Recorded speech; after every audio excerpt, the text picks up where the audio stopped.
Sorry about the mess, man. Okay, buckle up because New York State law and I'm on camera. So where are we headed? We're going to Pete Taliaferro's farm, and then later on today we will be going to Ray Bradley's farm. Pete and Ray suffered pretty substantial losses. A lot of guys really got hit. It's not really making the news coverage, but they lost everything. Yeah, the focus was mainly that New York City wasn't destroyed. Right. But Irene and then the subsequent rains the week and a half later devastated parts upstate and into Vermont. In places that we're not used to getting, in the time of year we're not used to getting that kind of flood. Flooding that we have never really seen since the 50s.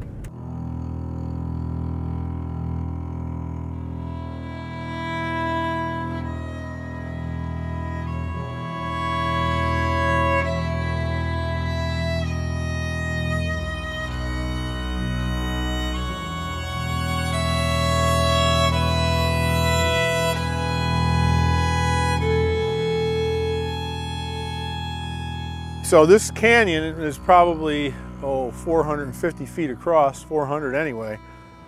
And then, you know, you go down 15, you go down 16, 18. This whole canyon was filled with water, and then the water came up another 6 feet above it. So much water, it's just unbelievable. This was all sweet peppers.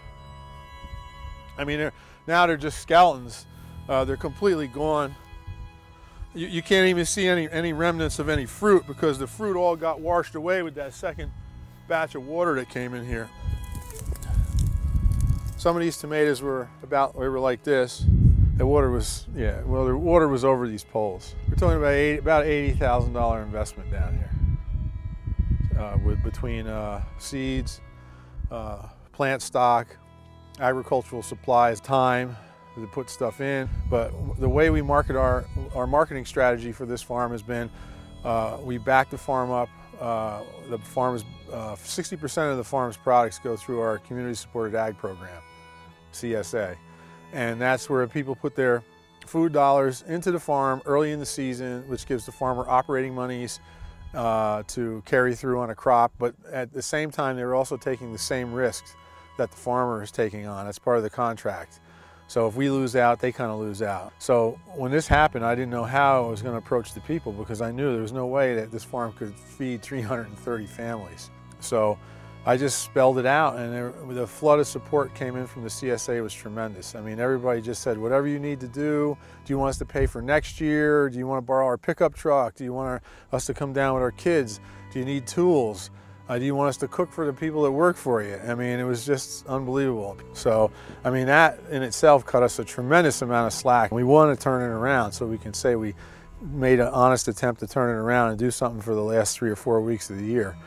But without the CSA, I got to tell you, and we'd be in big trouble if we owed the bank.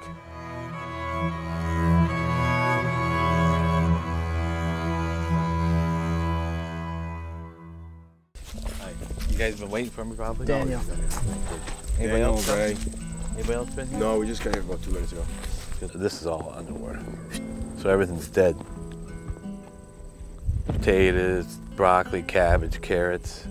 Look, you can see it's all crappy. Flour's dead, tomatoes all dead. Yeah, no, I don't have any insurance. You take a loss, I try to raise money. You know, everybody feels bad, and then a couple weeks from now, they'll probably forget about it. I mean, but there's nothing you can do. It's not like, you know, it's out of my control. I didn't think it was really going to get like that. Because I was working on Sunday in the kitchen making stuff, and then Monday, forget about it, you couldn't even get here. We need either help from the government or a big loan or something just to keep you know, in business. You know, if I get a low interest loan or something like that, or then they're even talking about collecting unemployment. So I got to look into all that stuff this week. You know, if I just figure if I can cut my losses and stop the stuff that costs me a lot of money, like labor, and do everything myself, cut back, that's got to help a little bit. It's just, we'll be selling less, I guess.